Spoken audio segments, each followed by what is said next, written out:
वारंवार विचारतात. तो प्रश्न मी आहे तसाच पुढच्या स्लाइडवर मांडलेला आहे. म्हणजे जसं आ आधी आम्हाला पडायचा, म्हणजे जेव्हा मी नवीन-नवीन ही प्रोसेस शिकत होतो तेव्हा आणि आता जेव्हा मुलं आम्हाला विचारतात तसं, की हे त्यांना काय अवघड आहे? त्यांनी तर केलं सर. आपल्याला कसं शक्य आहे बरं? आपण नाही असं करू शकत. त्या ग्रासरूट इनोव्हेटरचं तर माहीत नाही. पण टाटांना नक्की शक्य आहे. त्या ग्रासरूट इनोव्हेटरला काहीतरी त्यानं जुगाड केला असेल बाबा. पण टाटांकडे तर खूप मोठी टीम आहे, खूप पैसे आहेत. आपल्याला काय असं शक्य नाही प्रोसेस फॉलो करणं. आम्ही तर फक्त इंजिनिअरिंगचे स्टुडंट आहे. आम्ही तर फक्त सायन्सचे स्टुडंट आहे. आम्हाला तर समजतंय अडचणी खूप आहेत, पण आम्ही तर कॉमर्स शिकतोय. आमचा काय संबंध ह्या सगळ्या प्रोसेसशी? प्रत्येक माणूस वेगवेगळं काम करतो इंडस्ट्रीमध्ये. आम्हाला थोडंच असं जमणार आहे. तर मग मी त्यावेळेला किंवा आम्ही टीममध्ये चर्चा करताना नेहमी एक उदाहरण घेतो आणि ते मला गॅरंटी आहे, की प्रत्येकाने तसं केलेलं असेल. म्हणजे आपल्या ग्रुपपैकी एकही मुलगा असा सापडणार नाही, मुलगी अशी सापडणार नाही, की त्यानं ही मोबाईल पर्चेस करताना ही प्रोसेस फॉलो केली नसेल. तर आपण ही प्रोसेस फॉलो करतोच, की जी आपण पुढे बघणार आहे, की ती प्रोसेस कशी एक्झॅक्टली वर्कआउट होते. तर मोबाईल घेण्याचा अनुभव मला वाटतं तुमच्यापैकी प्रत्येकाचा असेल. आणि आपण काय करतो बरं मोबाईल घेताना? कारण मोबाईल तशी महाग वस्तू आहे. म्हणजे स्टुडंट लाईफमध्ये तर मोबाईल महाग असतो. 10,000 15,000 खरं तर असं नेहमीच वाटत राहतं, की अजून ₹2,000 जास्त टाकून एखादं तरी फीचर एक्स्ट्रा घ्यावं बाबा आपल्या मोबाईलमध्ये. नाहीतर नंतर खूप वाईट वाटेल, की अरे ह्याला हा सेन्सर राहूनच गेला. ₹2,000 जास्त असते तर जमलं असतं. किंवा मोबाईल घेतल्यानंतर बऱ्याचदा असं वाटतं, की अरे ह्या कंपनीपेक्षा ह्या कंपनीचा घेतला असता तर बॅटरी जरा जास्त बेटर मिळाली असती. पण आपण काय-काय करतो जर का आपण एक 2 मिनिटात आठवून बघितलं, की मोबाईल घेताना काय-काय करतो? ॲट लीस्ट 15 दिवसाची प्रिपरेशन तरी मी स्वतः तरी नक्की करतो अजून पण. म्हणजे एकदा विचार करायला सुरुवात झाली, की आपण विचार करतो, की काय-काय बाबा गरज आहे माझी? चांगला फोटो हवा आहे का चांगला गेमिंग प्रोसेसर हवा आहे? का चांगला डिस्प्ले हवा आहे? मग मित्राचा बघतो, मग ॲडव्हर्टाइजमेंट त्याच पद्धतीच्या बघत जातो. Google पण आपल्याला त्याच पद्धतीच्या ॲड दाखवत राहतं. प्रत्येक वेळेला सर्च करताना Google तेच दाखवत राहतं. ऑनलाईन सर्च करून आपण त्या सगळ्या गोष्टी हुडकून काढतो, की क्रिस्टल क्रोम डिस्प्ले म्हणजे काय? गोरिल्ला ग्लास म्हणजे काय? रॅम कशी जास्त चालते? काय-काय आपण बघतो. आपला तो डोमेन नाहीये हे आपल्याला माहीत असतं, तरी पण आपण बघतो. आपण YouTubeला रिव्ह्यूज बघतो. आपण कुठेतरी गॅझेट इंडियावर जाऊन कंपेअर करून बघतो, की हा कॅमेरा जास्त चांगला आहे का हा चांगला आहे? हा सेन्सर कसा काम करतो का हा करतो? असा आपण बराच विचार करतो. आणि मग आपण फायनली मोबाईल पर्चेस करतो. आणि मग आपल्याला एक सॅटिस्फॅक्शन मिळतं, की अरे मी एवढा अभ्यास करून माझा मोबाईल घेतला बाबा आणि मी मी ना माझ्या मित्रापेक्षा तरी नक्की चांगला घेतलाय. ह्यानं मला विचारलं असतं ना, तर मी ह्याला ॲडवाइस दिला असता. असं पण आपल्याला वाटून जातं. म्हणजे आपण ही प्रोसेस डेली लाईफमध्ये फॉलो करत असतो. आपण अजून थोडं स्केल डाउन होऊया. म्हणजे मोबाईलचं उदाहरण एखाद्या वेळेस काही जणांना रिलेव्हंट वाटणार नाही, की नाही बाबा एवढं कोण विचार करेल छोट्याशा मोबाईलसाठी. पण आपण असं बघूयात, की आपल्या घरातली आई काय करते? म्हणजे घरातली आई, बहीण ते काय करतात बरं?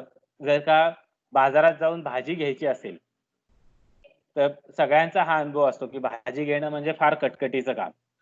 कारण आईबरोबर भाजी घ्यायला गेलं तर अजूनच कटकटीचं काम. एक भाजी घ्यायची असेल, तर एवढी दुकानं फिरायची, एवढी चौकशी करायची, एवढं घासाघीस करायची. काय एवढी कटकट असते काय माहीत. पण तुम्ही जर का परत एकदा तर प्रोसेस जर का बघितली, की प्रोसेस काय असते? आपली मोबाईल घेण्याची आणि आईची भाजी घेण्याची प्रोसेस काय असते? तर परत एकदा तुम्ही बघा, की तो एक कंप्लीट सर्व्हे असतो. तो काय असा पेन आणि पॅड घेऊन केलेला सर्व्हे नसतो त्यांचा. पण त्यांच्या डोक्यामध्ये तो मॅप अगदी फिट असतो. ही कुठली बाई आहे? तिच्याकडे काल कुठली भाजी होती? तो स्टॉल तिनं कसा लावलेला होता? आणि आपण जर का भाजी जर का घ्यायला गेलो, तर त्या स्टॉलवर आधी जावं का अलीकडच्या स्टॉलवर आधी जावं? का आधी सगळाच बाजार फिरून यायचा बरं? तर काहीतरी एक सर्व्हेची प्रोसेस चालू असते. काहीतरी एक क्वालिटी चेकिंगची प्रोसेस चालू असते. ती क्वालिटी चेकिंगची प्रोसेस पण खूप त्यांना अनुभवातनं आलेली असते. म्हणजे आपण खूप शिकलेलो असलो आणि आपण काहीतरी नेटवरनं बघून गेलो समजा सर्च करून, की बाबा फ्लावर चांगला कसा निवडायचा, तर नाही जमणार. पण त्यांच्या क्वालिटीची प्रोसेस एक काहीतरी खूप चांगली त्यांनी सेट केलेली असते, की ही भाजी ह्याच्याकडनं ह्या क्वालिटीची घ्यायची. प्राइसची प्रोसेस सेट झालेली असते, की किती दुकानात, किती स्टॉलवर विचारल्यानंतर फायनली घ्यायचं. बरं काही वेळेला तर असं असतं, की काही भाव-बिव न करता घेऊन टाकायचं. एखाद्या माणसाकडनं तर डायरेक्टच घेऊन टाकायचं बाबा. तिथं काय जाऊन घासाघीस करायची नाही. त्याला सांगायचं, की एवढं-एवढं काढून ठेव, मी फिरून येते पुढे जाऊन. तर मला पण असं हे खूप कन्फ्यूज होतं, की हे काय बरं असं असतं? पण आपण थोडासा जर का विचार केला, की एखादी गाडी डिझाइन होतानाची प्रोसेस आणि भाजी विकत घेतानाची प्रोसेस, तर आपल्याला बऱ्याच सिमिलॅरिटी सापडतील. आणि त्या सिमिलॅरिटीज आपण रोज अनुभवत असतो. फक्त आपण ज्यावेळेला ते डिझाइन थिंकिंग किंवा आपण डिझाइन प्रोसेस असं म्हटलं, की आपण त्यातनं बॅक आउट करतो. आपण असं म्हणतो, की हे नाही माझं काम. आम्हाला नाही बाबा हे कॉलेजमध्ये शिकवलेलं. आम्हाला नाही हे जमणार. हे ते त्यांचं ते R&Dची लोकं खूप हुशार असतात, ते करतात. तर तसं काही खरं तर नाहीये. मी तुम्हाला अजून काही उदाहरणं देईन आता आणि ती उदाहरणं आमच्या स्वतःची देईन. म्हणजे आम्ही आणि ती उदाहरणं घेऊन आम्ही ते प्रॉडक्ट पुढे घेऊन गेलेलो आहे.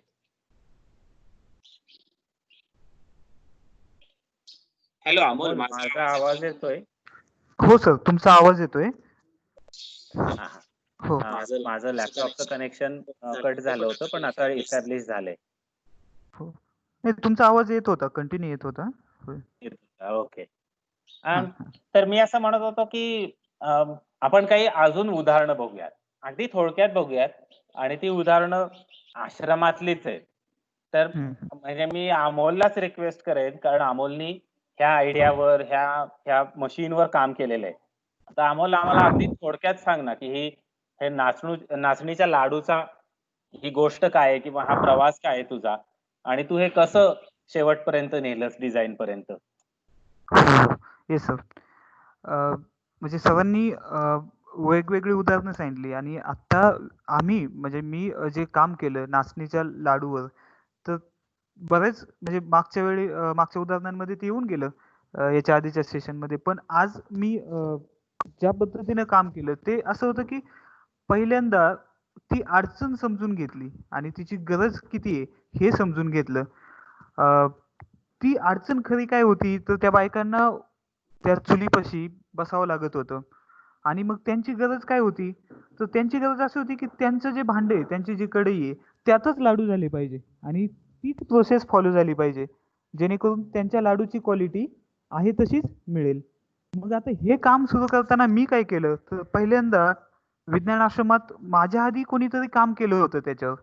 मग ते केलेलं काम मी विज्ञान आश्रमाच्या ब्लॉगवर बघितलं.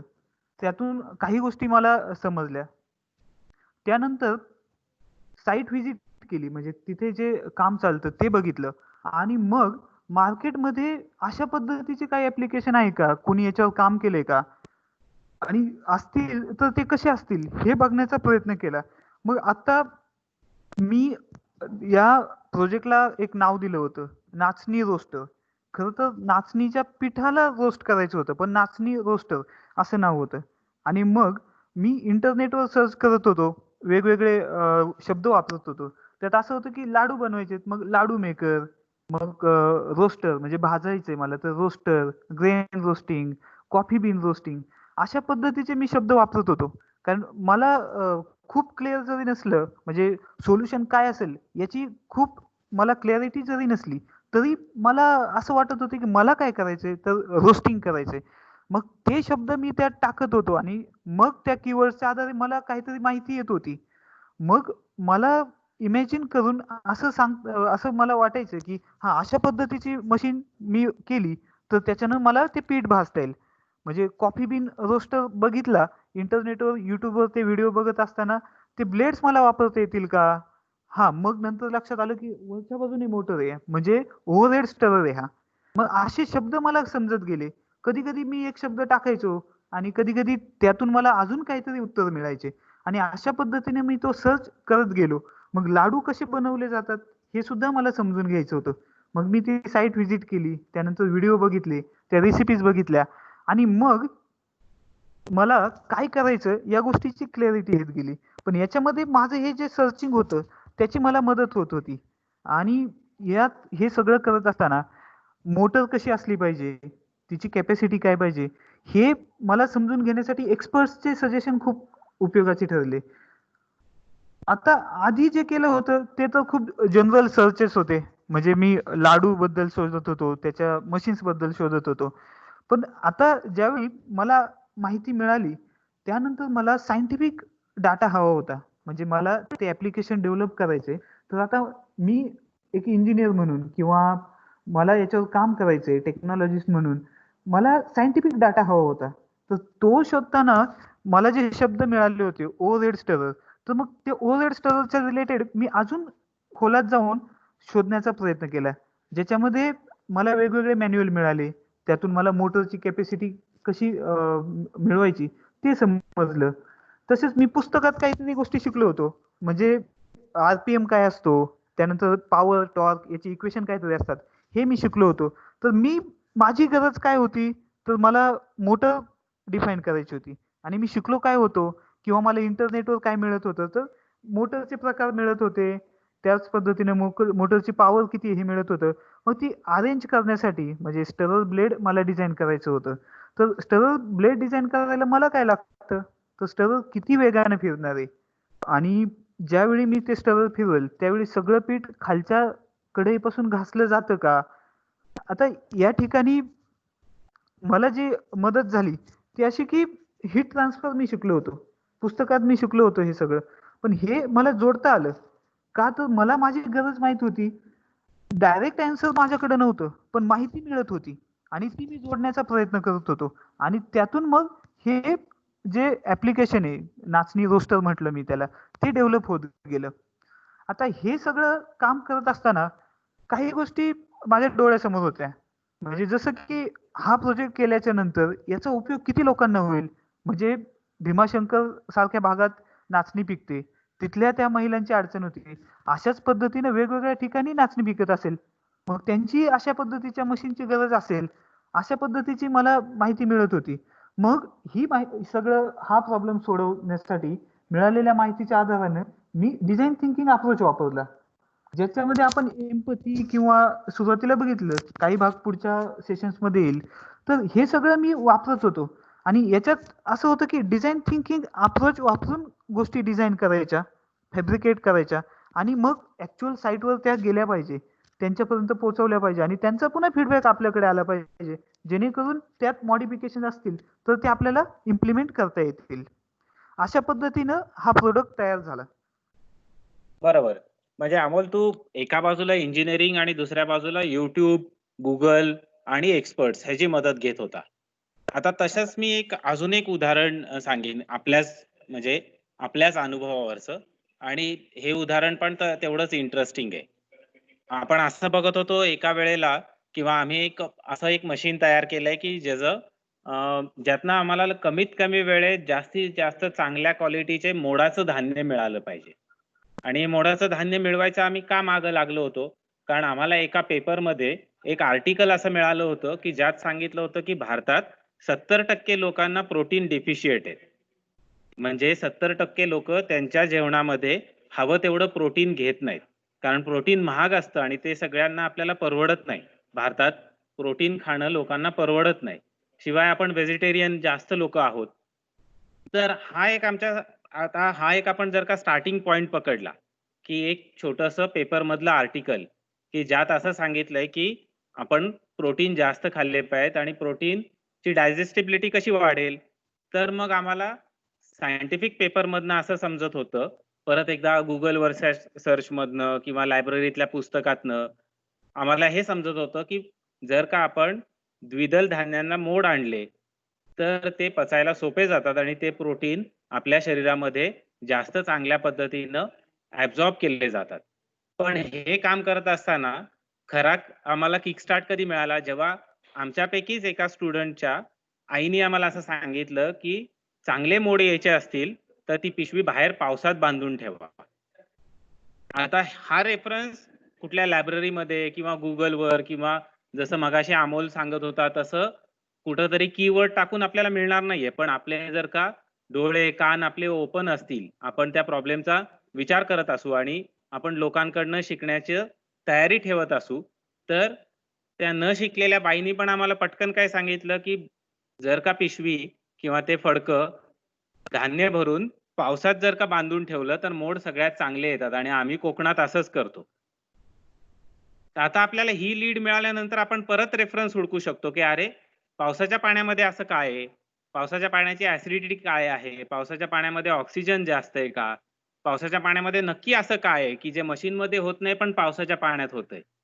आणि मग परत एकदा आपण लायब्ररीमध्ये गेलो, आपण परत एकदा ऑनलाईन सर्च केले, परत एकदा आपण तो प्रॉब्लेम नीट समजून घेतला, तर आपल्याला समजतं, की फ्रेश वॉटर फ्रेशच का म्हणायचं असतं? एअरचं काय महत्व आहे, ह्युमिडिटीचं काय महत्व आहे, टेम्परेचरचं काय महत्व आहे, म्हणजे परत एकदा वेगवेगळे डॉट्स कनेक्ट व्हायला लागतात आणि मग तो स्प्राउटर तयार झाला आणि हा स्प्राउटर परत एकदा बीटेकच्या एका इंटर्न स्टुडंटनीच 3 महिन्यामध्ये केला. पण 3 महिन्यामध्ये करताना ही सगळी प्रोसेस तिला वापरता आली, कारण तिला माहित होतं, की प्रत्येक डॉट हा मला माझ्या प्रोजेक्टच्या जवळ घेऊन जाणार आहे. मी कुठलाही डॉट जर का सोडून दिला, तर पिक्चर कंप्लीट होणार नाही. तसंच अजून एक उदाहरण आपण बघूयात आणि आपण मग त्याचे टूल्स बघूयात, की तसे टूल्स कुठले-कुठले असतात आणि ती प्रोसेस कशी फॉलो करता येते.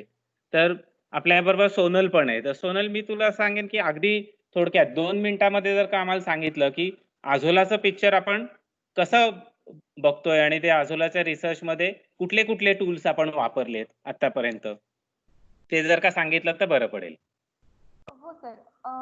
ॲक्चुअली Azoला मला वाटतं बऱ्याच लोकांना माहिती असेल. तर Azoला हा माझा प्रोजेक्ट आणि त्याचं बिग पिक्चर जर बघितलं तर Azoला वापरून सध्या जी जमिनीची परिस्थिती आहे, त्याच्यामध्ये जे ऑर्गॅनिक कार्बन जो कमी आहे किंवा नायट्रोजन कमी आहे, फॉस्फरस कमी आहे.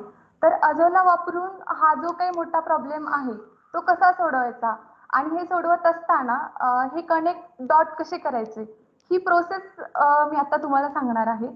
तर Azoला ॲक्चुअली नायट्रोजन फिक्स करतो. हवेतला नायट्रोजन फिक्स करतो आणि हे ॲप्लिकेशन आपण मोठा जो प्रॉब्लेम आहे ऑर्गॅनिक कार्बनचा किंवा नायट्रोजनचा हा सॉल्व्ह करू शकतो. तर हे सॉल्व्ह करत असताना प्रॉब्लेम असा होता की Azoला ग्रो होत नव्हता. तर तो पहिल्यांदा टॅकल करायचा होता. तर Azoला वेगवेगळ्या सीझनला ग्रो होतो, पण मग त्याचा वेगवेगळे इफेक्ट होतात. त्याचं टेम्परेचर, ह्युमिडिटी, वॉटर. तर हा जो काय डेटा आहे, तर ह्याच्या आम्ही ट्रायल्स घेतल्या आणि तो ट्रायल्स घेतल्यानंतर त्याचा काय ग्रोथवरती इफेक्ट होतोय ते बघितलं आणि त्याच्यानंतर तो जो डेटा आलेला आहे, तर तो डेटा मांडून त्याचं इंटरप्रिटेशन केलं आणि त्याचं जे काही Azoला आहे, जर त्याचा ग्रोथ रेट जर वाढवला, तर त्याचं आपल्याला ऑर्गॅनिक कार्बन वाढवण्यासाठी मदत होईल. तर ऑर्गॅनिक कार्बन वाढवण्यासाठी कशी मदत होईल? तर Azoला आपण जे लिग्निन कंटेंट आहे, अशा गोष्टी कुजवू शकतो. तर आता हे तर गोष्ट माहिती आहे, की Azoला लिग्निन असलेली गोष्ट कुजवू शकतो. पण मग हा डेटा कुठून मिळाला? तर हा डेटा आम्हाला जो प्रॉब्लेम आहे, तर त्याच्यातूनच मिळाला. तर जो नायट्रोजन फिक्स करतोय हे माहिती होतं आणि लिग्निन वापरून त्याचं कंपोस्टिंग करणं हा एक डेटा होता. तर आता रिसर्च पेपर आम्ही बघितलेत त्याच्या रिलेटेड, की जो नायट्रोजन जो Azoला फिक्स करतोय, तर लिग्निन जर डिकंपोज होत असेल आणि मग ते जर जमिनीत टाकता आलं, तर मग त्याच्याने ऑर्गॅनिक कार्बन वाढणार आहे, नायट्रोजन वाढणार आहे आणि फॉस्फरस वाढणार आहे. म्हणजे बेसिकली जी जमिनीची हेल्थ आहे ती सुधारणार आहे. तर हे ह्या प्रोजेक्टचं बिग पिक्चर होतं. तर त्यासाठी आम्ही सायंटिफिक स्टडी पण केला. म्हणजे आम्हाला अगोदर माहिती होतं, की Azoला ग्रो केल्यानंतर अशा-अशा कंडिशन मेंटेन केल्यानंतर एवढा-एवढा ग्रो होईल. पण ॲक्चुअली आम्हाला ते डीप डाउन जावं लागलं सायंटिफिकली. तर त्यासाठी आम्ही वेगवेगळे टूल वापरले. तर मग त्याच्यासाठी रिसर्च मॅन्युअल वापरले, रिपोर्ट्स आहेत, वेबसाईट्स आहेत. ह्या सगळ्यांचा जो काही डेटा येईल, तर तो डेटा एकत्र करून ते इम्प्लिमेंटेशन केलं. त्याच्या ट्रायल्स घेतल्या आणि हे करत असताना इथे एक्सपर्ट सजेशन पण खूप महत्त्वाचे होते. म्हणजे कधी-कधी असं होतं, की जो Googleवरती आपण जो डेटा सर्च करू, तर तो स्पेसिफिक येत नाही. जर मी फक्त Azoला टाकलं, तर Azoलाच्या रिलेटेडच्या गोष्टी येतील. पण मला कसा सर्च करावा लागला, तर तो अझोला ग्रो होण्यासाठी त्याच्या कंडिशन कुठल्या आहेत, तर मला पहिल्यांदा असं जर म्हणायचं असेल तर टेम्परेचरचा काय इफेक्ट होतोय, तर मला तो सेपरेट सर्च करावा लागला. मग नंतर मला जर ग्रो होण्यासाठी जर ह्युमिडिटी गरजेची असेल तर मला ह्युमिडिटी हा वेगळा कीवर्ड टाकावा लागला. तर मला गुगलवरती काही लगेच माहिती मिळाली नाहीये की एक अझोला शब्द टाकला आणि त्याच्या आजूबाजूची सगळी माहिती आली. तर आपल्याला आपला प्रॉब्लेम आयडेंटिफाय करून जर त्याच्या रिलेटेड माहिती हवी असेल तर आपल्याला वेगवेगळे कीवर्ड वापरावे लागतात. तसंच मी पण केलं माझ्या प्रोजेक्ट बद्दल. हा झाला सायंटिफिक जो काही स्टडी आहे, तर त्यासाठी मी सायंटिफिक टूल्स वापरून जो केलेला आहे तो. हे करत असताना मला इंजिनिअरिंग च्या गोष्टी पण शिकाव्या लागल्या त्याच्यामध्ये. जसं की अझोलाच्या कंडिशन मेंटेन करण्यासाठी आपल्याला डोम बनवावा लागला. तर त्याच्यामध्ये इंजिनिअरिंग काय वापरलं, तर ते डोम स्ट्रक्चर कसं बनवायचं, त्याचे कॅल्क्युलेशन हे पण करायला शिकले. त्याचं स्ट्रेस स्ट्रक्चर कसं असलं पाहिजे, ऑप्टिमायझेशन, त्याचा बेड साईज काय असला पाहिजे, ह्या सगळ्या इंजिनिअरिंग गोष्टी, कॅल्क्युलेशन गोष्टी सुद्धा ह्या बुकमध्ये शिकलो होतो आपण. म्हणजे इंजिनिअरिंगची जी मुलं आहेत त्यांना माहिती असेल की आपल्याला ह्या सगळ्या गोष्टी आहेत, पण त्या ऍक्च्युअली प्रॉब्लेम मध्ये कशा वापरायच्या ते नाही माहिती. म्हणजे कदाचित आपण कॅल्क्युलेशन शिकलेलो असतो, ट्रेस स्ट्रक्चर काय आहे, त्याचं कॅल्क्युलेशन काय आहे, लोड किती घेईल, ह्या सगळ्या गोष्टी बुकमध्ये आहेत, पण त्या ऍक्च्युअली आपला प्रॉब्लेम जो आहे त्याला कसं रिलेट करायचं ते कळत नाहीये. आणि ते ह्या प्रोजेक्टमध्ये मी ऍक्च्युअली मध्ये केलं. तर मग जे माझ्या प्रोजेक्टमध्ये मी काय प्रॉब्लेम आहे आणि त्याचा बिग पिक्चर काय. प्रॉब्लेम हा होता की अझोला ग्रो करणं आणि तो अझोला ग्रो केलेला त्याचा वापर कसा करायचा. तर वापर हा मोठा प्रॉब्लेम सॉल्व्ह करण्यासाठी आहे. तर जी सॉइल आहे, लँड आहे, त्याची जी काही परिस्थिती खराब झाली आहे त्याच्यासाठी अझोला वापरणं हा बिग पिक्चर झाला. आणि तो वाढवण्यासाठी किंवा तो इम्प्लिमेंट करण्यासाठी डिझाईन थिंकिंग अप्रोच कसा वापरायचा तो होता. आणि त्याच्यासाठी सायंटिफिक जे काही डेटा लागणार आहे तो डेटा कनेक्ट करून तो इम्प्लिमेंट केला. म्हणजे हे एक प्रोसेस केली, म्हणजे नीड, डिझाईन थिंकिंग आणि त्याचं इम्प्लिमेंटेशन, असं ते ह्या प्रोजेक्टमध्ये होतं. ओके, आपण पुढे जाऊयात. थोडासा आवाज मध्ये ब्रेक होत होता, पण आपण कव्हर करूया. मे बी माझ्या एंडला ब्रेक होत असेल. आता आवाज येतोय ना अमोल माझा? हो सर, येतोय आवाज. ओके, हा, अच्छा. तर मग आपण आता ही जी 2 उदाहरणं बघितली, तर ह्यात आपण जर का हे सगळं समराईज केलं आणि असं आपण बघितलं की आपण कुठल्या स्टेप्स वापरल्या आणि त्या स्टेप्स आपण रेप्लिकेबल आहेत का? का फक्त हे अझोलाच्या बाबतीतच झालं, का फक्त हे मोडाच्या धांद्याच्या बाबतीत झालं? ही प्रोसेस रेप्लिकेबल आहे का? ही प्रोसेस आपल्याला परत परत वापरता येईल का? तर नक्कीच आहे. म्हणूनच आपण त्याला डिझाईन थिंकिंगचा अप्रोच म्हणतोय. म्हणजे ही प्रोसेस कोणीही वापरू शकतं. ही प्रोसेस इतकी कॉमन आहे की आपण ती वापरत पण असतो आणि आपल्याला माहित पण नसतं काही वेळेला की आपण प्रोसेसनी काम करतोय. पण मग ही प्रोसेस काय आहे? तर ही प्रोसेस बेसिकली असा एक फ्लो आहे की ज्या फ्लो मध्ये हा जो मधला चौकोन आहे तो जरी खूप महत्वाचा असला तरी प्रत्येक डॉट महत्वाचा आहे. पण आता मग प्रश्न असा राहतो की ही प्रोसेस अशीच बाय फ्लूक प्रत्येकाला येते का ही प्रोसेस शिकता येते आणि ह्याच्यासाठी काही टूल्स वापरता येतात? म्हणजे आपण पण असंच वाट बघत बसायची का की कधीतरी आपल्याला मोटरसायकलवर अशी फॅमिली दिसेल आणि मग आपल्याला गाडीची आयडिया सुचेल? तर नक्कीच नाही, तसं करून काहीच उपयोग होणार नाही. तर आपण आपला प्रॉब्लेम बघतोय, आपण तो प्रॉब्लेम जगतोय, आपल्याला तो प्रॉब्लेम दिसतोय, तर आपण ती प्रोसेस वापरू शकतो. आणि आता आपल्याकडे असे टूल्स अवेलेबल आहेत की जे टूल्स वापरून ती प्रोसेस पण आपण फास्टन करू शकतो. म्हणजे हे किती जणांना हा प्रॉब्लेम आहे हे आपण इझिली हुडकून काढू शकतो. रेफरन्सेस आपण इझिली हुडकून काढू शकतो. आणि तसे काही टूल्स आता आपण चर्चा करणार आहोत. तसे काही टूल्स आम्ही तुम्हाला दाखवणार आहोत. तर ते टूल्स आपण बघूयात की ते टूल्स कसे कसे आहेत. पण आपण काय म्हणत होतो, प्रत्येक वेळेला आपण असं म्हणत होतो की प्रोसेस आणि ऍक्शन पण महत्वाची आहे. म्हणजे जर का आपण असं म्हटलं की आता ना मी एक 3 महिने माझा प्रॉब्लेमच डिफाईन करत राहील. आधी बघून तर घेतो की हा प्रॉब्लेम भारतात आहे का पूर्ण जगात आहे. तर आधी मी फक्त रेफरन्सच गोळा करतो. नंतर ना मी फक्त फॅब्रिकेशनच करेन. ते कधी वापरायचंय, कोण वापरेल ते नंतर बघू. आधी मी सगळं तयार करून छानसं प्रॉडक्ट तयार करेल. तर तसं होत नाही. आपल्याला ह्या सगळ्या प्रोसेसेस एकमेकांबरोबरच मिक्स करून करायला लागतात आणि म्हणूनच आपण असं म्हणतोय की हे डॉट्स कनेक्ट केले पाहिजेत. तर मगाशी आपण जसं म्हटलं आणि आता जसं तुम्हाला स्क्रीनवर दिसतंय की हे 3 बॉक्स आहेत किंवा ह्या 3 महत्वाच्या प्रोसेस आहेत की जे जे टूल्स आज आपण बघणार आहोत. त्यासाठी लागणारे महत्वाचे टूल्स कुठले आहेत किंवा ते कसे वापरता येतील हे आपण बघणार आहोत. पुढच्या स्लाइडवर अमोल, बरोबर आहे. तर आपण काय म्हटलं की आधी आपण असं बघितलं प्रत्येक प्रोसेसला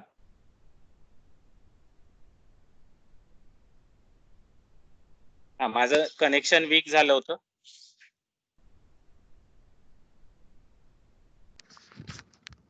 ओके.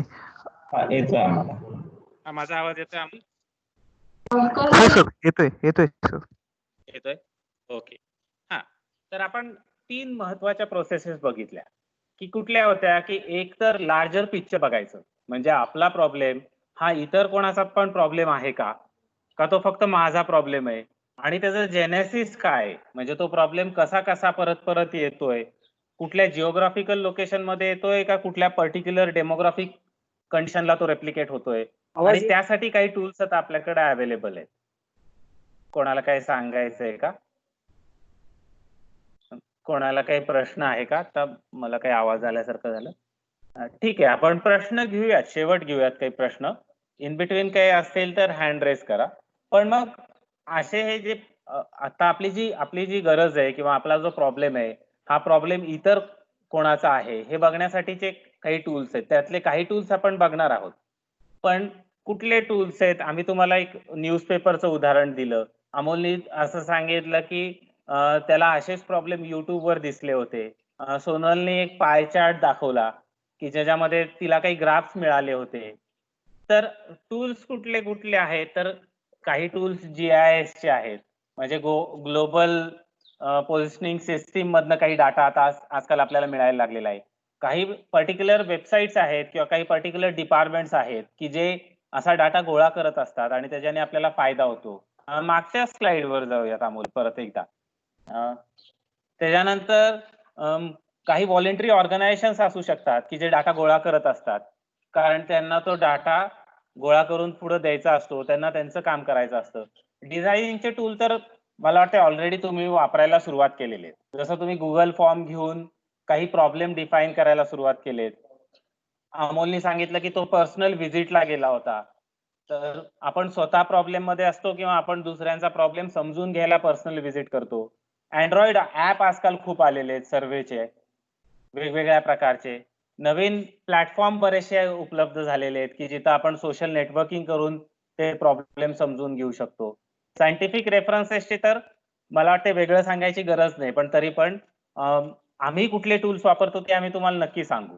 पण त्याच्यामध्ये विकिपीडिया हे खूप महत्वाचं टूल आहे.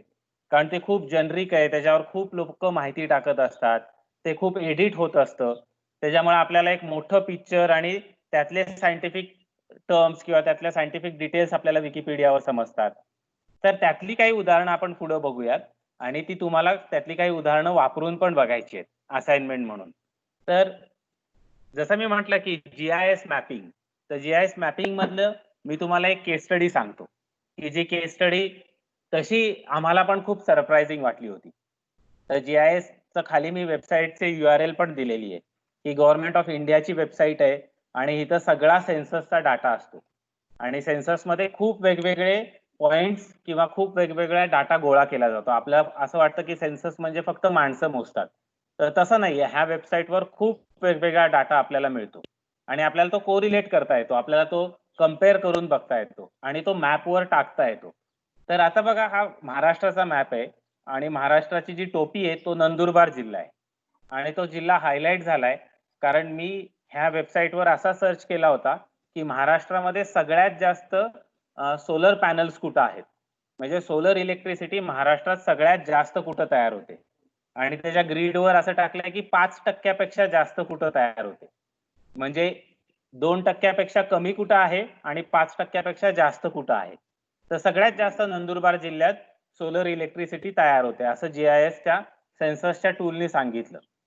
तर मग आम्ही थोडे एक्साइटेड झालो आणि आम्ही असं बघितलं की अरे, नंदुरबार जिल्हा इतकी सोलर इलेक्ट्रिसिटी तयार करतो, ह्याचा अर्थ तिथं प्रत्येक घराघरामध्ये लाईट असली पाहिजे. म्हणून आम्ही थोडं अजून डिग डाऊन केलं, म्हणजे अजून त्या टूलमध्ये अजून खोलावर जाऊन अभ्यास केला, अजून थोडं सर्च केलं. तर नेक्स्ट स्लाइडवर बघा, तुम्हाला असं दिसेल की नंदुरबार जिल्ह्याची जी टोपी आहे, आपण असं म्हटलं की महाराष्ट्र जिल्ह्याची टोपी नंदुरबार आहे आणि ती सगळ्यात ग्रीन आहे, ती सगळ्यात जास्त सोलर लाईट तयार करते. आता नंदुरबार जिल्ह्याची जी टोपी आहे म्हणजे सातपुड्याच्या पर्वताचा सगळा पट्टा. तर तिथं जर का तुम्ही बघाल, ह्या मॅपचं मी काही गोष्टी कट करून टाकल्यात, म्हणजे डाटा पॉइंट कट केलाय स्लाइडवर बसण्यासाठी. पण नंदुरबार जिल्हा हा महाराष्ट्रातला सगळ्यात अंधारी जिल्हा आहे. अंधारी जिल्हा म्हणजे तिथं कमीत कमी घरांकडे लाईट आहे. ऍटलिस्ट 2011 मधली तरी हीच कंडिशन आहे. 2019 मध्ये खूप ड्रॅमॅटिक बदल झाला असेल तर तो आपल्याला पुढच्या वर्षी समजेलच. पण नंदुरबार जिल्हा सगळ्यात जास्त रिन्युएबल एनर्जी बनवतो, पण नंदुरबार जिल्ह्यातले आदिवासी लोक, गरीब लोक अंधारात आहेत, असा सेन्ससचा डाटा सांगतोय. तर मग आपण जर का हे पिक्चर अजून डॉट कनेक्ट केले एकमेकांना की असं का असेल, आणि ते जर का गुगलवर टाकून बघितलं की अरे ही एवढी इलेक्ट्रिसिटी कुठनं येते, तर तुम्हाला एक मेजर प्रोजेक्ट दिसेल. त्याचं नाव आहे Sakri solar power project. Sakri हे तिथल्या गावाचं नाव आहे, तिथल्या तालुक्याचं नाव आहे. साक्री ऍक्च्युली धुळे जिल्ह्यात आहे, पण धुळे आणि नंदुरबारच्या अगदी बाउंड्रीला आहे. आणि महाराष्ट्रातला किंवा जगातला म्हणजे भारतातला, जगातला नाही पण महाराष्ट्रातला आणि भारतातला एक मोठा सोलरचा प्रोजेक्ट नंदुरबार मध्ये किंवा साक्रीमध्ये म्हणून ग्रीन झालेला आहे. याचा अर्थ काय होतो की तिथं खूप मोठ्या प्रमाणावर इलेक्ट्रिसिटी तयार केली जाते, पण ती इलेक्ट्रिसिटी परत एकदा डेव्हलप्ड एरियाकडे ट्रान्सपोर्ट केली जाते. ती इलेक्ट्रिसिटी म्हणजे तिथं जो लाइटनिंगचा प्रॉब्लेम आहे, तिथं लाइटनिंगचे किंवा छोट्या सोलर गॅजेटच्या इंटरव्हेन्शनची खूप गरज आहे. आणि हे इथलं बिग पिक्चर आपल्याला आपल्या आयडियाला कुठं उपयोगी पडेल का, असा आपण विचार करू शकतो. किंवा असा डाटा आता आपल्याला उपलब्ध झालेला आहे. हा डाटा आधी उपलब्ध नव्हता, पण आता GIS मॅपिंगमुळं हा टूल उपलब्ध झालाय. मगाशी तुम्हाला सोनलनी सांगितलं की आझोलाचं काम करताना आम्ही काही सर्वे केला होता. तर ही पण एक तशी छानशी साईट आहे, गव्हर्नमेंट ऑफ इंडियाचीच आहे. परत एकदा सॉइल हेल्थ कार्ड मिशनची ही साईट आहे. आणि त्याच्यामध्ये मी असं बघितलंय किंवा मी असं दाखवायचा प्रयत्न केलाय की महाराष्ट्रातल्या सिंधुदुर्ग जिल्ह्यात मातीची सध्याची कंडिशन काय. म्हणजे आपण जर का ऍग्रिकल्चर मधला प्रोजेक्ट काही डिफाईन करत असू किंवा आपण बायोकेमिस्ट्री मधला प्रोजेक्ट डिफाईन करत असो, सॉइल मायक्रोबायोलॉजी मधला प्रोजेक्ट डिफाईन करत असू किंवा इन जनरल शेतकऱ्यांची काही अडचण करत असू, तर शेतकऱ्यांच्या मातीचं मॅपिंग आपल्याला इथं क्लिअरली दिसतंय. आणि इथं बघा मी फक्त 2च फिल्टर वापरलेत, म्हणजे महाराष्ट्र आणि सिंधुदुर्ग.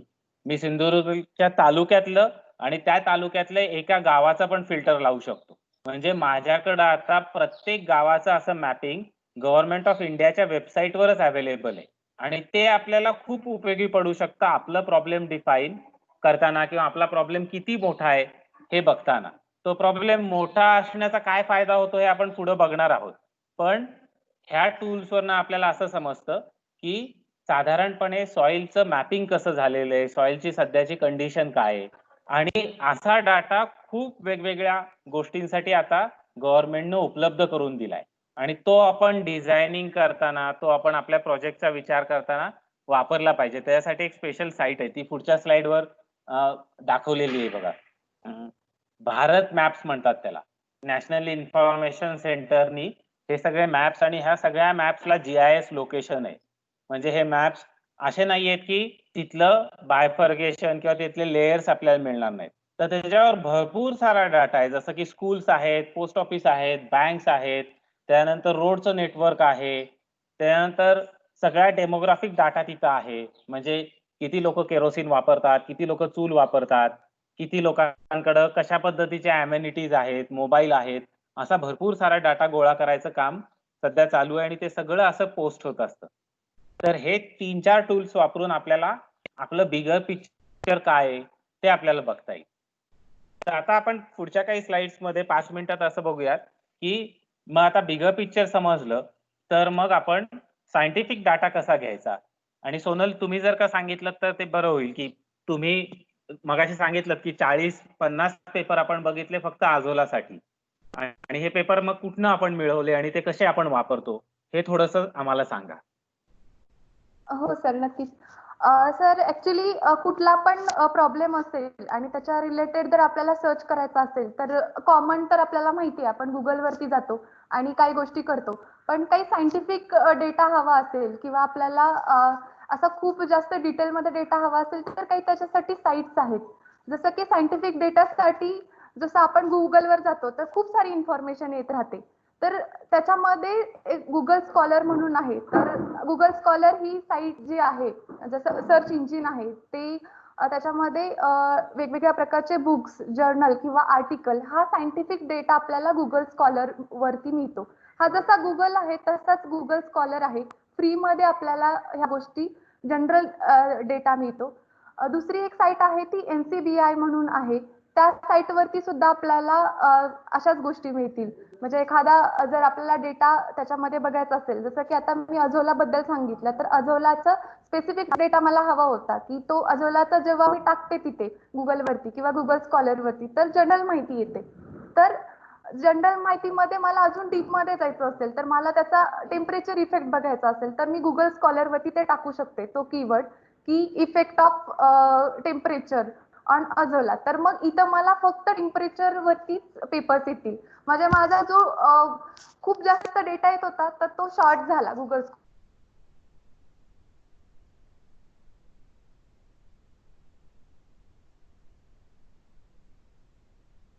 मला वाटतं आवाज गेलाय अमोल आणि रंजित. सोनल. सोनलचं कनेक्शन वीक झालंय. गोष्टी अमोल, आपल्याला सोनलचं कनेक्शन वीक आहे. आता आहे सर, आता आवाज येतो? हा, आता यायला लागलाय परत. हो हो, हा, येतोय. मला परत रिपीट करावं लागेल का? थोडंसं हा. रिपीट करू का?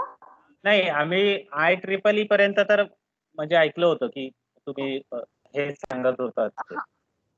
म्हणजे एल्सवेअर ॲज स्प्रिंगर आणि IEEE हे सायन्स, इंजिनिअरिंग आणि कम्प्युटर रिलेटेडचा आपल्याला डेटा डिटेलमध्ये ह्या सर्च इंजिन मधून मिळतो.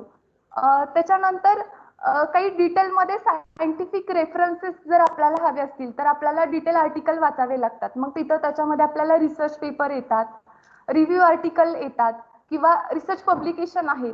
तर आपल्याला ह्या सगळ्या गोष्टी वाचून आपल्याला कनेक्शन करावं लागतं. ते डॉटचं कनेक्शन करून तो डेटा इम्प्लिमेंट करावा लागतो. तर काही डेटा आपल्याला थिसिस मधून पण घ्यावा लागतो.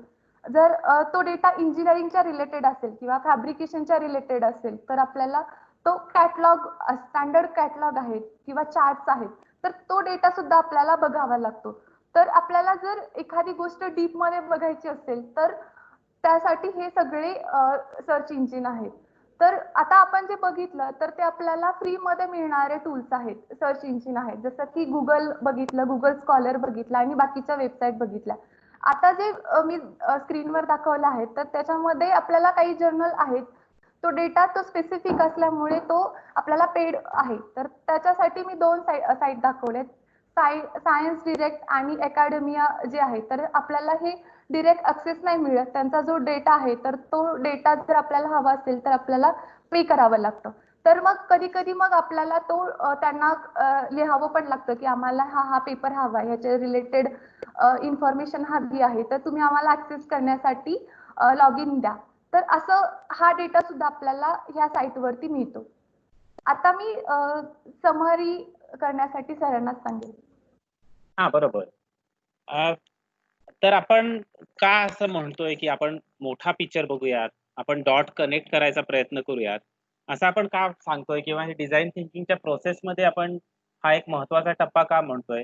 कारण आपण जेव्हा डिझाईन करत असतो, आपण जेव्हा डिझाईन थिंकिंग करत असतो, आपण तसा विचार करत असतो, त्यावेळेला आपल्याला हे लक्षात ठेवलं पाहिजे की आपण जगामध्ये एकटे नाही आहोत. तर आपल्यासारखाच प्रॉब्लेम, आपल्यासारखाच अडचणी असणारे बरेचसे लोक आहेत आणि त्यांनी पण बरंच काम केलं. तर आपल्याला ते काम रिपीट करायची गरज नाही. आपण त्यांच्याकडनं ते शिकू शकतो आणि सगळ्यात महत्त्वाचं म्हणजे आपण फॉलिंग अव्हॉइड केलं पाहिजे. म्हणजे आपण त्याच खड्ड्यात नाही पडलं पाहिजे. आपण जर का असं करत राहिलो की मी खूप पॅशनेट झालोय त्या प्रॉब्लेमवर, मला तो प्रॉब्लेम खूपच महत्त्वाचा वाटतोय म्हणून मी स्क्रॅच पासून सुरुवात करेन, तर ती डिझाईन थिंकिंगची अप्रोच नाहीये. आपण नेहमी असं बघितलं पाहिजे की प्रॉब्लेम ही अपॉर्च्युनिटी आहे, पण ती अपॉर्च्युनिटी काही माझ्या एकट्यासाठी नाही. जगामध्ये दुसऱ्यांना पण तशा अडचणी आल्यात आणि त्यांनीही काम केलंय, तर आपण त्याचा सर्व्हे केला पाहिजे. आणि त्यासाठी बरेचसे टूल्स आता अवेलेबल झाले. पण आपण हे करत असताना आपल्या कम्फर्ट झोनचा विचार अजिबात नाही केला पाहिजे. आपण जर का असं म्हटलं की माझं बॅकग्राऊंड तर बाबा हेच आहे, मी तर असाच कम्फर्टेबल आहे, मला फक्त लॅपटॉपवर काम करायला आवडतं, फील्डवर जाऊन कोण डाटा घेईल, तो काय माझा कम्फर्ट झोन नाहीये, ते माझं नॉलेज सेट नाहीये, ते माझं स्किल सेट नाहीये, तर तसं चालणार नाही. तुम्ही बघितलं असेल की अगदी धान्याला मोड जरी आणायचे असतील तरी पण इंजिनिअरिंग आणि सायन्स आणि ट्रॅडिशनल नॉलेज म्हणजे कोणाच्या तरी विजडम मधनं आलेलं नॉलेज आपल्याला घ्यायला लागतंय. त्यानंतर राईट कीवर्ड्स वापरणं हे ऑनलाईन सर्च मध्ये खूप महत्वाचं असतं. आपल्याला बऱ्याचदा असं वाटतं की गुगलवर आपण काहीतरी टाकलं की एका सेकंदामध्ये त्यांना आपल्याला 1,00,000 सर्च दाखवले आणि मग आपल्याला खूप रेफरन्सेस मिळाले आणि आपला प्रॉब्लेम खूप मोठा आहे. ते चुकीचं आहे. गुगल हे फक्त एक सर्च इंजिन आहे आणि ते अल्गोरिदमवर काम करतं. आपण जर का त्याला व्यवस्थित विचारलं म्हणजे व्यवस्थित शब्द टाकला तरच ते आपल्याला व्यवस्थित उत्तर देणार आहे. त्याचा रिलेव्हन्स आपल्याला सांगणार आहे. नाहीतर ते त्याच्या आजूबाजूच्या सगळ्याच गोष्टी आपल्याला सांगणार आहेत. त्यामुळे कीवर्ड्स व्यवस्थित टाकणं खूप गरजेचं असतं. त्यानंतर मगाशी म्हटलं तसं आपले डोळे आणि आपले कान नेहमी ओपन असले पाहिजेत. कारण एखादा गरीब शेतकरी पण आपल्याला एक खूप मोठी काहीतरी गोष्ट सांगून जातो. कारण तो त्या प्रॉब्लेम मध्येच जगत असतो, तो ते अनुभवत असतो आणि त्यातनं त्याला तो विजडम मिळालेला असतं, त्याला ते ज्ञान मिळालेलं असतं. आणि हे सगळं जरी झालं तरी पण सरप्राइजेससाठी आणि सेटबॅकसाठी आपण तयार राहिलं पाहिजे. मी नेहमी असं सांगतो की टाटा नॅनो ही खूप क्लासिकल केस स्टडी आहे. कारण टाटा नॅनोची एवढी चांगली गरज, इतकी चांगली टीम आणि इतकं चांगलं प्रॉडक्ट असून पण एक मोठा सेटबॅक टाटा इंडस्ट्रीला बसला. पण तो खरंच सेटबॅक आहे का? तर अजिबात नाही. तो सेटबॅक नक्कीच नाहीये. कारण टाटा नॅनोच्याच टीमनं एक कम्प्लिटली नवीन मार्केट सेगमेंट ओपन केलं. म्हणजे टाटा ॲस. तर टाटा ॲस नावाची किंवा तशा साईजची गाडी आधी बाजारात नव्हतीच. त्यांनी जेव्हा टाटा नॅनोवर काम केलं तेव्हा त्यांना समजलं की अरे जशी छोट्या फॅमिलीला छोटी गाडी पाहिजे तशी एका छोट्या हमालाला, छोट्या ट्रान्सपोर्टरला, छोट्या छोट्या गल्ल्यांमधनं फिरायला, भाजी विक्रेत्यांना पण छोटी गाडी पाहिजे. आणि एक कम्प्लिटली वेगळा सेगमेंट जगामध्ये तयार झाला. म्हणजे तो सेगमेंट जगात कुठंच नाहीये. तो सेगमेंट फक्त भारतातच आहे आणि भारतातनं आता तो दुसरीकडे जायला लागलाय. आणि मग महिंद्रा असेल किंवा पियाजो असेल किंवा अशोका लेलँड असेल, ह्या सगळ्यांनी त्या सेगमेंटमध्ये उड्या घेतल्या. पण तुम्ही जर का बघितलं की मार्केट लीडर कोण आहे, तर मार्केट लीडर अजून पण टाटाच आहे.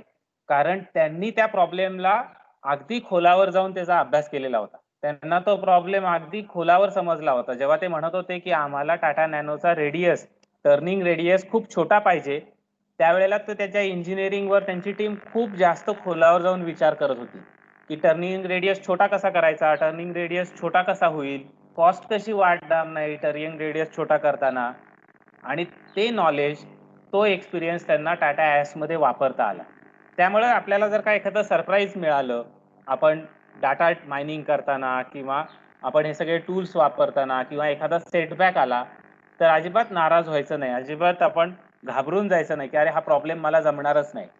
तर तो सेटबॅक, ते सरप्राईज आपण पॉझिटिव्हली घेऊन त्याच्यात अजून खोलावर जाऊन विचार केला तर आपला प्रॉब्लेम आपल्याला अजून चांगला डिफाईन करून त्याचं सोल्युशन अजून रिफाईन करता येईल.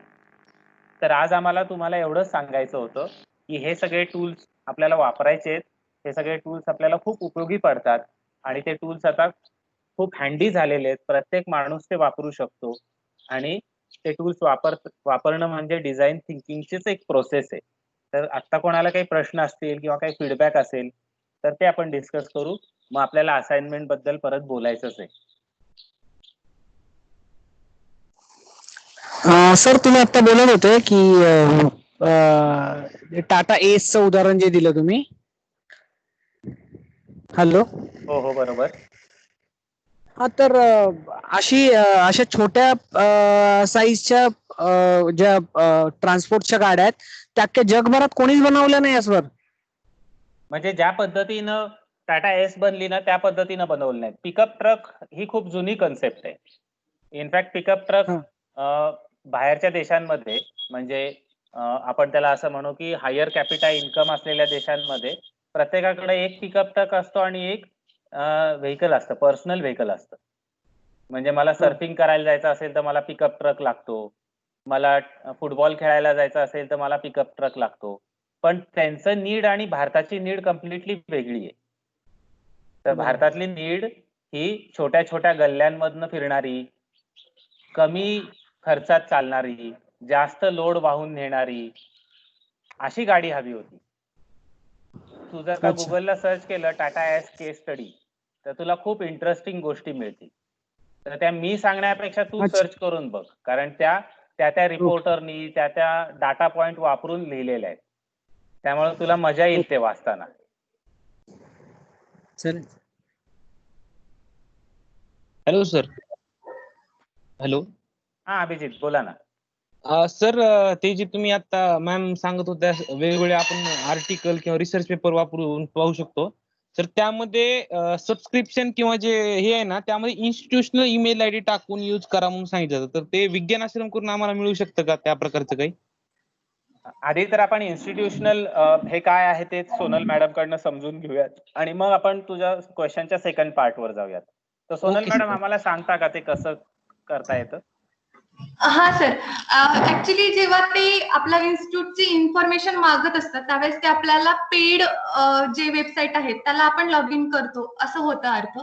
तर आपल्याला जर असे आर्टिकल हवे असतील तर ते इन्स्टिट्यूटचा लॉग इन ह्याच्यासाठी मागतात कारण ते ओपन सोर्स मध्ये नाहीये.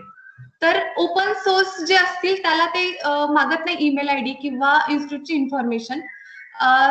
असं जर इन्स्टिट्यूटकडे जर असं एखादी वेबसाईटचे डिटेल्स असतील, त्याचं त्यांच्याकडे ऍक्सेस असेल तर आपल्याला ते देता येतं.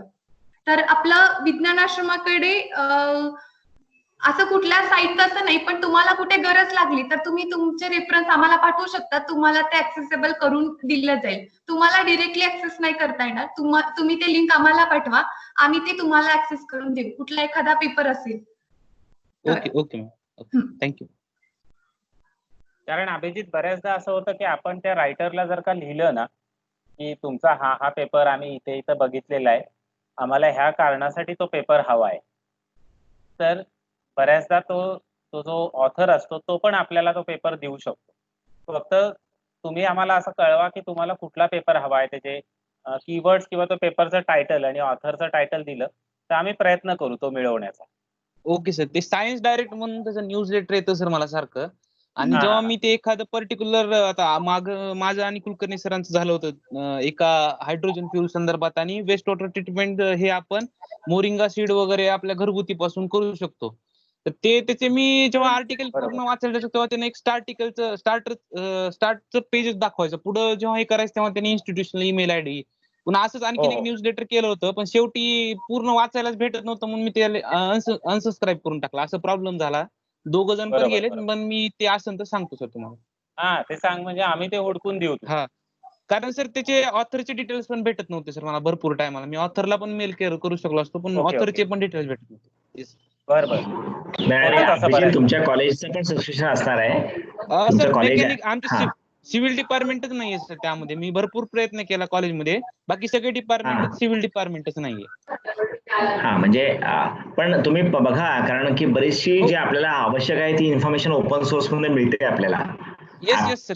आपण तरी कसं आपण एका स्पेसिफिक लेवलच्या गेलो तो प्रश्न कळला ना की तुम्हाला कुठल्या प्रश्नासाठी माहिती हवी आहे आणि काय हवी आहे हे 2 गोष्टी जर कळल्या आणि मग तुम्ही कुठला रेफरन्स बघितलाय तर मग आपल्याला तो शोधता येईल, तो देता येईल तुम्हाला आणून. Yes sir. त्याच्यासाठी DOI लिंक लागते. म्हणजे जर तुम्हाला एखादा पेपर सर्च करायचा असेल तर आपल्याला ती लिंक जी आहे ती कॉपी करून जर पाठवली आम्हाला तर आम्ही तुम्हाला ते अवेलेबल करून देऊ. DOI ची लिंक नाही असेल. आणि हा. ते पण आहे आणि सोनं आपल्याला हे पण लागेल यांच्याकडनं की ते कुठली इन्फॉर्मेशन ते सर्च करताना हवी आहे, म्हणजे कुठल्या गोष्टीसाठी हवं आहे ते. म्हणजे काय म्हणजे उदाहरणार्थ मला ग्रे वॉटर मध्ये लेट्स से मला काहीतरी मला मेम्ब्रेन बद्दल माहिती हवी आहे, तर मग आपल्याला तर स्पेसिफिक तो कळलं पाहिजे की त्या कशासाठी तो लेख पाहिजे आहे. कारण गंमत अशी आहे की काही गोष्टी असतात की ज्या आपल्याकडे रेडीली अवेलेबल असतील दुसऱ्या फॉर्म मध्ये, मग आपल्याला ते विकत घ्यायची गरज नाही पडणार. ओके. Yes sir. थँक्यू.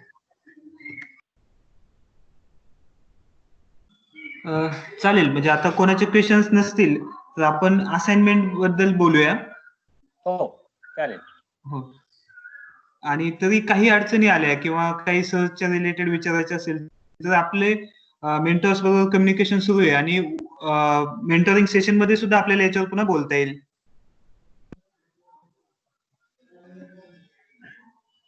तर असाइनमेंट मध्ये 3 पॉइंट्स असतील यावेळी. पहिला असं की study science behind the problem and solutions. म्हणजे आता जी आयडिया किंवा जो प्रॉब्लेम तुम्ही निवडलाय त्याच्या मागचं सायन्स आपल्याला बघायचंय. म्हणजे सायंटिफिक रेफरन्सेस काय आहेत त्या प्रॉब्लेमच्या मागे, म्हणजे तो प्रॉब्लेम सोडवताना आपल्याला कोणता डाटा वापरला पाहिजे किंवा सायंटिफिक कीवर्ड्स काय असतील. तुमचा जो प्रॉब्लेम आहे त्याच्या रिलेटेड माहिती काढण्यासाठी आपल्याला कोणते शब्द वापरायला पाहिजे सर्च करताना, तर हे तुम्हाला त्यात लिहायचंय.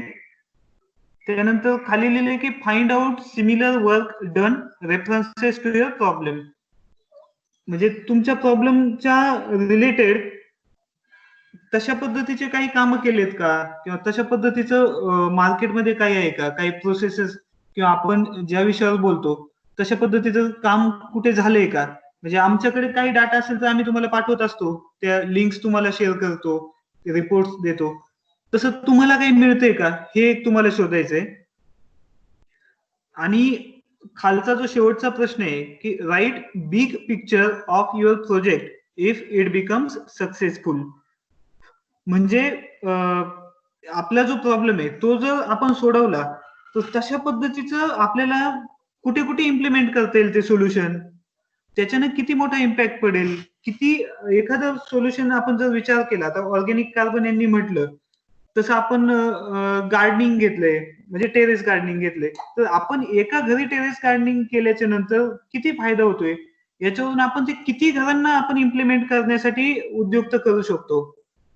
तर हे आपल्याला लिहायचं. म्हणजे आपला प्रॉब्लेम आपण सोडवला तर अशाच पद्धतीने किती लोकांचे आपण प्रॉब्लेम सोडू शकू किंवा किती ठिकाणी हे आपण इम्प्लिमेंट करू शकू, अशा पद्धतीचं उत्तर आपल्या प्रॉब्लेम किंवा आयडियाच्या रिलेटेड आपल्याला त्यात लिहायचंय.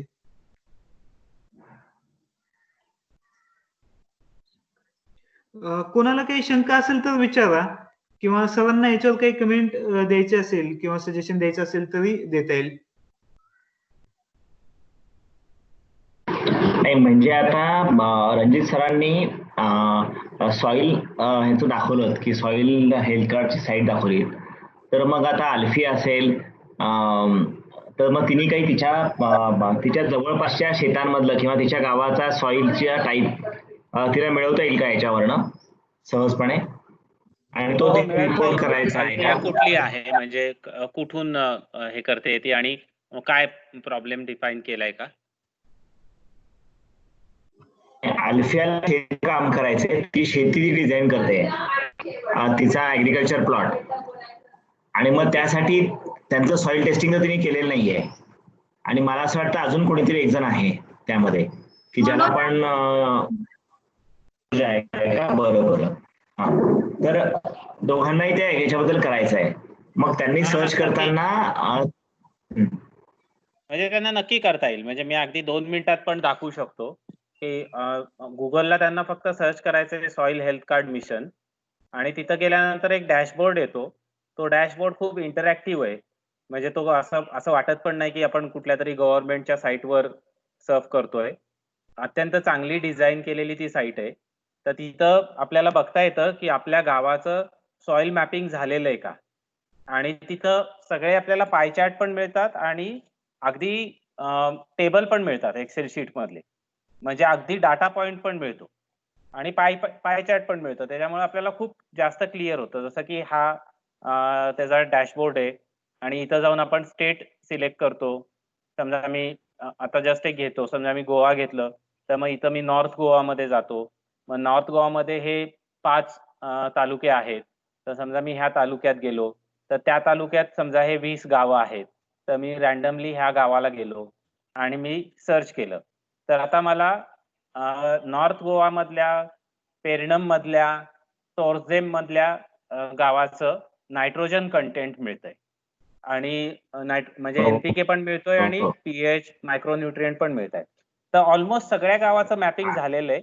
एखाद दुसरं गाव सुटून गेलं तर ते मात्र मग आपल्याला लिव्ह करायला लागेल. त्या शेजारचं गाव घेता येईल. ओके ठीक आहे. म्हणजे दोघा तिघांना तरी या सॉइलची महत्वाची गरज पडेल. आणि काही असा काही कंटेंट कुठे मिळू शकेल का आपल्याला सर्च करताना की म्हणजे कोकणामध्ये ह्या फ्रुट्स मधलं जास्त वेस्टेज आहे किंवा हॉर्टिकल्चर वेस्टेज नुकसान कुठे खूप होत आहे, असा पण काही डेटा अवेलेबल असतो का, म्हणजे मिळवता येईल का? हो, तसाही डेटा मिळवता येतो. तो ओपन गुगल सर्च वर असतो. फक्त आपल्याला आपले फिल्टर्स आपल्याला ठरवायला लागतात.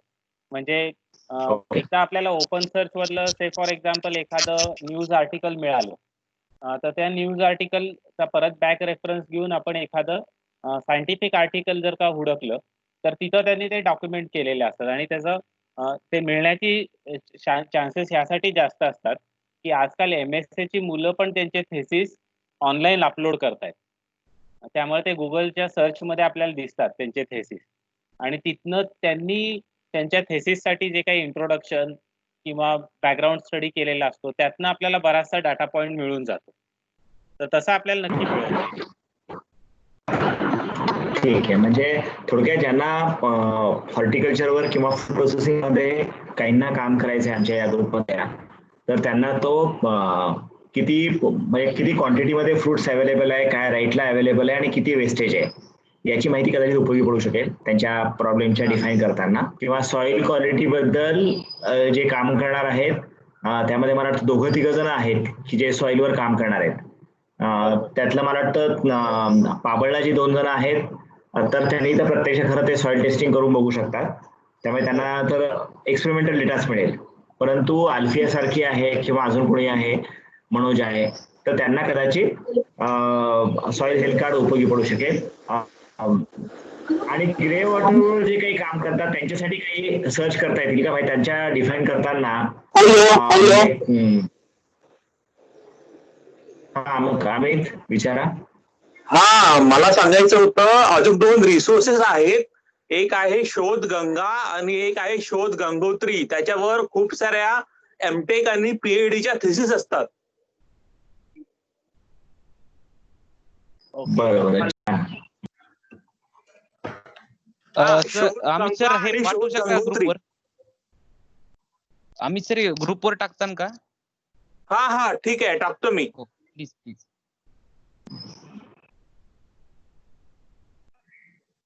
ओके. हा सर. ग्रे वॉटरचं पण मला वाटतं अमोल पोल्युशन कंट्रोल बोर्ड आणि ह्याचे जे आहेत आता स्वच्छ भारत मिशनच्या जे काही साईट्स आहेत तिथनं मिळायला पाहिजे ना आपल्याला डाटा. हो, तिथून मिळू आणि शकतो. किमान डिस्चार्ज काय असलं पाहिजे त्याचा, काय म्हणतात जसं हे नेहमी बोलतात की इतका COD असला पाहिजे, इतका तो काय BOD असला पाहिजे, तर ते थोडंसं त्या डेटामध्ये आता याच्या पुढे आपण बोललं पाहिजे, म्हणजे ते टर्मिनॉलॉजी घेऊन. म्हणजे तसा प्रॉब्लेम डिफाईन करता आला तर जास्त बरं होईल. म्हणजे तो आपल्याला बेंचमार्क तरी आपल्याला मिळाले पाहिजे या पुढच्या असाइनमेंटमध्ये. हो सर, म्हणजे वेस्ट कलेक्शन किंवा सिवेजचा डाटा पण येईल त्या लोकल बॉडीजच्या साईटवर.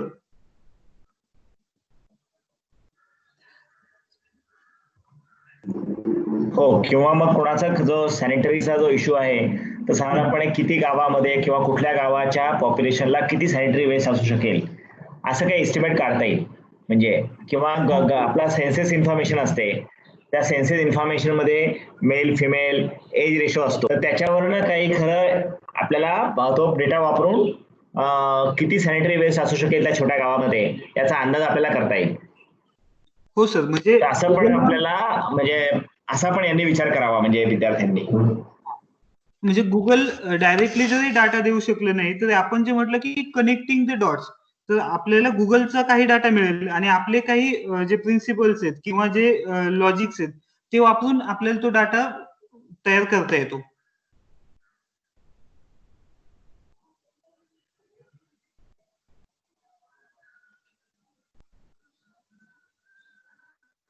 हॅलो.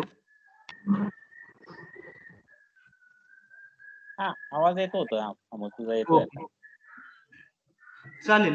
तर आता अजून कोणाला काही प्रश्न असतील तर विचारू शकता, नाहीतर आजचा सेशन आपण कन्क्लूड करूयात. मला रणजित सरांबरोबर बोलायचं होतं की जसं तुम्ही ते सॉइलचं सांगितलं आता डॅशबोर्डचं, तर मी आता कोकणातच सिंधुदुर्गातच काम करू इच्छितोय.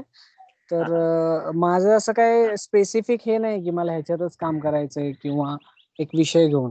तर जर ते सॉइल डॅशबोर्ड मधून जी माहिती मिळाली तर असंही करता येऊ शकतं ना की तिथली माती काय आहे, आणि जसं की कुलकर्णी सरांनी सांगितलं की कुठल्या फ्रूटचं वेस्टेज जात आहे किंवा अशा अशा पद्धतीने हे करून सुद्धा प्रश्न डिफाईन करणं किंवा प्रश्न अजून क्लिअर करता येणं शक्य होईल ना?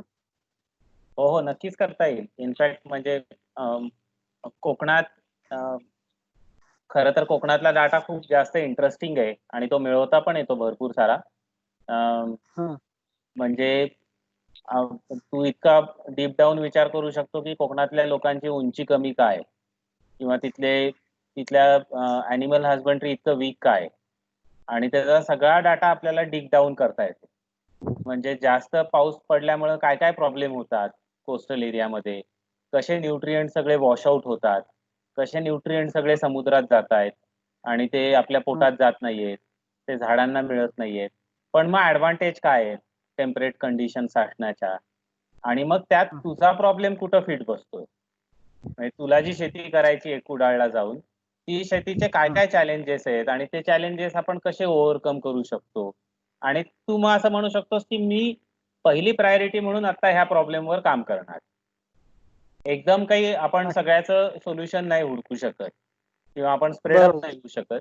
तर तू असं सांगू शकतो की आता मी माझी शेती तर चांगली करणारच आहे, पण मी लोकांना त्यांचं जे काही फूड वेस्टेज आहे त्यातला मी हा क्रॉपचा हा स्पेसिफिक प्रॉब्लेम घेणार आहे, की जेणेकरून तुला तुझा प्रॉब्लेमचं सोल्युशन डिझाईन करताना हे सगळे तुला टूल्स वापरता यायला पाहिजे. आता महत्वाचं काय आकाश, की हे सगळे टूल्स वापरणं आणि ही प्रोसेस समजून घेणं महत्वाचं आहे.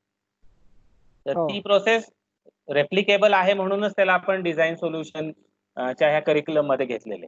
तर एकदा ती आपण प्रोसेस शिकलो की ती आपण कुठेही रेप्लिकेट करू शकतो. त्यामुळं तू कुठला प्रॉब्लेम घेतलाय हे महत्वाचं नाहीये. ती प्रोसेस तू समजून घेण्यासाठी सगळे टूल वापरता येतील असा प्रॉब्लेम घेतलाय का, हे जास्त महत्वाचं आहे. अच्छा. किंवा हे टूल्स वापरले तर प्रॉब्लेम नीट डिफाईन होईल. एक्झॅक्टली, बरोबर बरोबर. ओके. म्हणजे नेक्स्ट सेशन जे असणार आहे आपलं मेन सेशन शुक्रवारी असेल, तर ते हेच आहे की प्रॉब्लेम डेफिनेशन. म्हणजे डिझाईन थिंकिंग प्रोसेस मधला नेक्स्ट जो पार्ट आहे तो म्हणजे प्रॉब्लेम डेफिनेशन. आतापर्यंत आपली आयडिया रफ होती, तिला स्पेसिफिक करत गेलो आणि त्या सेशन मध्ये आपली आयडिया पूर्णपणे डिफाईन झालेली असेल, म्हणजे आपला प्रॉब्लेम पूर्णपणे डिफाईन झालेला असेल. ओके, चालेल. आता जर कोणाचे क्वेश्चन नसतील तर मी पुढच्या जो आपला मेंटरिंग सेशन आहे त्याची अनाउन्समेंट करतो. आपला मेंटरिंग सेशन गुरुवारी 2 तारखेला 2 जुलैला दुपारी 4:30 वाजता असेल. आणि आजचे जे असाइनमेंट मध्ये काही क्वेश्चन्स आहेत त्यात जे मॅपिंगच्या रिलेटेड, म्हणजे सरांनी जे टूल सांगितलं सॉइलच्या रिलेटेड दिलं किंवा सेन्सर्स दिलं, तर याच्या रिलेटेड एक क्वेश्चन ऍड करू जेणेकरून तुम्हाला ते त्या निमित्तानं वापरलं जाईल आणि त्याच्या रिलेटेड क्वेश्चन्स तुम्ही मेंटरिंग सेशन मध्ये विचारू शकाल किंवा त्याच्या आधी आपल्या मेंटर बरोबर कम्युनिकेशन करून आपले प्रॉब्लेम्स आपण सोडून घेऊ शकता. तर आपलं पुढचं मेंटरिंग सेशन गुरुवारी 2 जुलैला दुपारी 4:30 वाजता असेल. येस.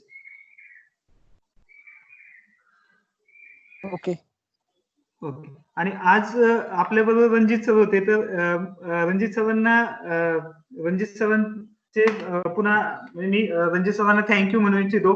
त्यांनी खूप छान पद्धतीनं ते टूल्स आणि वेगवेगळे एक्झाम्पल्स देऊन सर्वांना तुम्ही मार्गदर्शन केलं. Thank you sir. Thank you. Yes. Yes. Okay, भेटूया. चालेल. आणि आता आपण आपलं सेशन कन्क्लूड करत आहोत. थँक्यू.